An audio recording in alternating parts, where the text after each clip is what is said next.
Selamat datang di modul kelima dengan topik Menu Driven Programming dari materi program Design Methods. Di modul kelima ini kita akan mempelajari beberapa subtopik. Yang pertama adalah Menu Driven Program dan yang kedua adalah multiple level menu.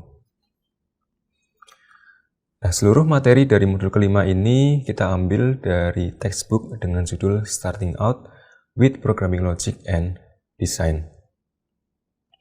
Kemudian beberapa capaian yang diharapkan setelah kita mempelajari modul kelima ini. Yang pertama adalah kita diharapkan agar dapat menjelaskan tujuan dari menu driven programming. Kemudian yang kedua, kita diharapkan agar mampu mengaplikasikan menu driven programming dalam pseudocode.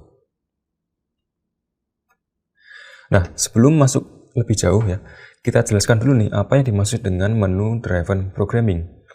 Jadi sebuah menu itu adalah daftar atau list dari operasi yang dapat dijalankan oleh sebuah program. Jadi seperti gambar di sebelah kanan kita mempunyai sebuah menu, ada 4 menu, di mana 4 menu ini terdiri dari beberapa pilihan. Yang pertama misalnya add, yang kedua misalnya delete, yang ketiga adalah change, dan yang keempat adalah print Nah, menu ini memungkinkan user atau pengguna untuk memilih kira-kira menu mana yang akan dipilih nih, sehingga program dapat menjalankan operasi dari pilihan menu tersebut. Nah, proses pembuatan menu driven programming dalam pseudocode, kita dapat mengaplikasikan konsep decision structure nih dengan menggunakan keyword if Jadi misalnya kita ingin menampilkan 3 menu, maka kita akan menggunakan keyword display Pertama kita mendisplaykan menu pertama yaitu say hello world. Kemudian yang kedua kita ingin menampilkan menu say how are you. Dan yang ketiga kita akan menampilkan menu say I am fine. Kemudian kita menampilkan sebuah pesan juga yaitu enter your selection. Kemudian di statement berikutnya kita akan menggunakan input untuk menerima masukan dari user nih, di mana user dapat memilih angka 1, 2, atau 3 untuk menentukan kira-kira operasi mana nih yang akan dijalankan oleh programnya. Nah, misalnya user memberikan input angka 1 artinya user memilih angka 1 untuk menjalankan operasi say hello world. Maka kita dapat menggunakan decision structure if untuk menangkap masukan user nih.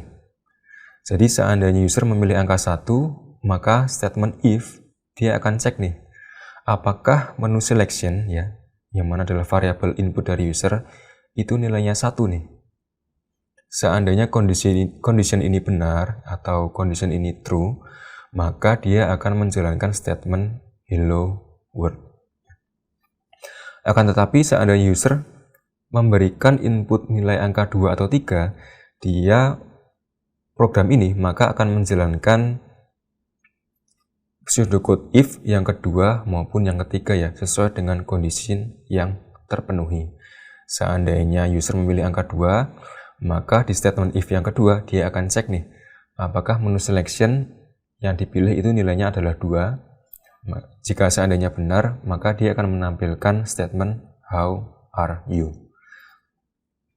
Kemudian seandainya user memilih angka 3, maka di statement if yang ketiga dia akan cek nih apakah menu yang dipilih oleh user nilainya adalah 3. Seandainya benar 3, maka program akan menampilkan statement I am fine. Oke.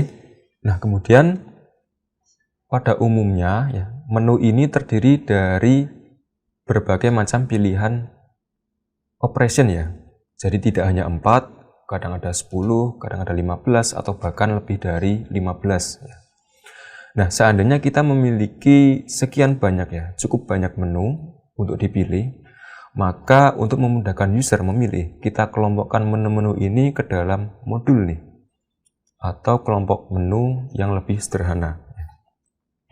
Misalnya katakanlah kita memiliki 10 menu Nah, dari 10 menu ini bisa nih kita kelompokkan ke dalam menu-menu yang dapat diakses hanya ketika user mengakses menu tertentu. Maksudnya seperti ini ya. Jadi misalnya pertama user dihadapkan dengan 4 menu ya. Menu yang pertama adalah operation process sale, kemudian yang kedua adalah processing update, yang ketiga ada print, dan yang keempat adalah exit. Nah, misalnya user memilih menu yang pertama yaitu process sale, maka ketika user memilih menu pertama, setelah itu user akan dihadapkan dengan pilihan menu yang lainnya nih, yaitu ada 3 pilihan menu yang berbeda. Yang pertama adalah process sale, atau yang kedua process return, kemudian yang ketiga adalah proses operation go back to the main menu. Atau contoh lain, misalnya kita memiliki total 10 operation ya, 10 menu di sini. Tetapi untuk 5 operation yang terakhir, kita masukkan nih ke dalam menu yang pertama, yaitu menu add a record. Jadi seandainya user memilih menu yang pertama, yaitu menu add a record, maka dia akan dihadapkan dengan kelompok menu yang lainnya nih, yaitu kelompok menu yang pertama adalah print, kemudian 2, 3, 4 juga print, dan yang kelima yaitu operation go back to the main menu.